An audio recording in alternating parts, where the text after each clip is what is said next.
ভাই কাছ থেকে শুনি ভাই কি প্রবলেমের জন্য মূলত নিয়ে আসছেন, ভাই কি প্রবলেমের জন্য আসছেন? প্রথমত আমি ফোন চার্জে লাগাই দিই, তো ফোন চার্জ হয় 30%, এর বেশি হয় না। পরে আবার কিছুক্ষণ পর বন্ধ হয়ে 1% চলে আসে। 1% চলে আসি। আবার এমন কি হয় ব্যবহার করতে গেলে হুট করে বন্ধ হয়ে যায়, হ্যাঁ। নিজে নিজে চালু হয়? হ্যাঁ, অবশ্যই, মানে ফোনে কথা বলতে বলতে 5-6 মিনিটের পর যখন কথা বলি অটোমেটিক বন্ধ হয়ে যায়, আবার অটোমেটিক চালু হয়ে যায়। অটোমেটিক চালু হয়। তো এই প্রবলেমটাকে 0% রিমাইন্ডিং বলে বা চার্জিং ইস্যু অনেকে বলে। তো এই প্রবলেমটা ভাই নিয়ে আসছে 12 Pro Max এর কাজটা।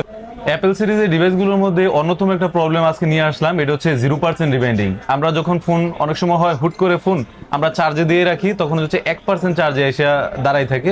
লং টাইম চার্জ দেওয়ার পরও দেখা যায় চার্জ বাড়ে না, 1% এসে দাঁড়ায় থাকে। চার্জে লাগানোর সাথে সাথে এখানে একটা 0% লেখা বা 0% রিমাইন্ডিং একটা লেখা চলে আসে। তো আজকে যে ফোনটা নিয়ে আসছে ভাই, এটা হচ্ছে 12 Pro Max।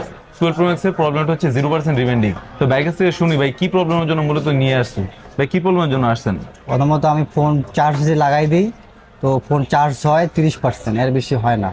পরে আবার কিছুক্ষণ পর বন্ধ হয়ে 1% চলে আসে। 1% চলে আসি। আবার এমন কি হয় ব্যবহার করতে গেলে হুট করে বন্ধ হয়ে যায়, হ্যাঁ। নিজে নিজে চালু হয়? হ্যাঁ, অবশ্যই, মানে ফোনে কথা বলতে বলতে 5-6 মিনিটের পর যখন কথা বলি অটোমেটিক বন্ধ হয়ে যায়, আবার অটোমেটিক চালু হয়ে যায়। অটোমেটিক চালু হয়। তো এই প্রবলেমটাকে 0% রিমাইন্ডিং বলে বা চার্জিং ইস্যু অনেকে বলে। তো এই প্রবলেমটা ভাই নিয়ে আসছে 12 Pro Max এর কাজটা কমপ্লিট করে ভাইয়ের সাথে ফিরে আসতেছে এবং আপনাদেরকে দেখাবো।